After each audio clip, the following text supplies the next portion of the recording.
প্ৰথমতে মই আপোনালোকক জনাব খুজিছোঁ যে আজি দিনটোৰ কোনোবা এটা সময়ত আমাৰ গ্ৰেড 3 আৰু গ্ৰেড 4 কমিশনে পৰীক্ষাৰ যেটো আমাৰ গ্ৰেড 3 আৰু গ্ৰেড 4 পৰীক্ষা অনুষ্ঠিত হ'ব তাৰ সিলেবাসখন প্ৰকাশ কৰিব। মই সংবাদ মাধ্যমক অনুৰোধ কৰিম যে আপোনালোকে যাতে সিলেবাসখন অলপমান বহুল প্ৰচাৰ কৰি দিয়ে, ছাত্ৰ ছাত্ৰীসকল যাতে উপকৃত হয়। আৰু এইবাৰ পৰীক্ষাত এটা নতুন দিশ আমি সংলগ্ন কৰিছোঁ, আগতে পুলিচতো কৰোঁ, যে এইবাৰৰ পৰা নিগেটিভ মাৰ্কিঙৰ এটা সিস্টেম হ'ব, অৰ্থাৎ ভুল উত্তৰ কৰিলে মাৰ্কিংটো নিগেটিভ হ'ব। সেইদিনাখন মই ফেচবুকত কৈছিলোঁ, তাৰপিছত আপোনালোকে বহুতে প্ৰচাৰো কৰিছে। এইবাৰৰ যেটো পৰীক্ষা ই অলপ খুব এটা চ্যালেঞ্জিং এক্সাম হ'ব, যে পাৰ্টিকুলাৰ এটা সাবজেক্টত 11 লাখ পৰীক্ষাৰ্থী পৰীক্ষা দিব। আমি যেতিয়া মেট্ৰিক পৰীক্ষাও পাতো হাইয়েষ্ট আমাৰ ক্যান্ডিডেট হয় 5 লাখ।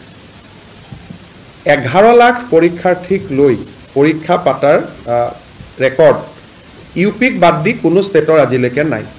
কাৰণ ইউপিয়ে কোনোবা পৰীক্ষা 18 লাখ ক্যান্ডিডেট হয়, তেওঁলোকৰ জনবসতি বহুত, কিন্তু অসমত 11 লাখৰ কোনো পৰীক্ষা আজিলৈকে কেতিয়াও কোনেও অনুষ্ঠিত কৰাৰ প্ৰয়োজনীয়তা অহাই নাছিল। এইবাৰ আমি নিযুক্তিত এটা দিশ আছিলে যে এইবাৰ আমি ফিজ লোৱা নাছিলোঁ, অৰ্থাৎ পৰীক্ষা দিয়াৰ কাৰণে কোনো ফৰ্ম ফিলআপৰ কাৰণে কোনো মাচুলৰ প্ৰয়োজন নাছিলে, সেইকাৰণে নাম্বাৰটো বাঢ়িলে। দ্বিতীয়তে ফাৰ্ষ্ট পৰীক্ষাটোত যেটো এটা মানুহে ট্ৰান্সপাৰেন্সি দেখিলে, স্বচ্ছতা দেখিলে, যে দুখীয়া ল'ৰা ছোৱালীয়ে নিযুক্তি পাইছে, সিও প্ৰেৰণা যোগালে। তাৰ ফলত 11 লাখ ক্যান্ডিডেট হৈ গ'ল। মই ইমান আশা কৰা নাছিলোঁ। পৰীক্ষা পতাটো আমাৰ বাবে এটা খুব চ্যালেঞ্জ হ'ব।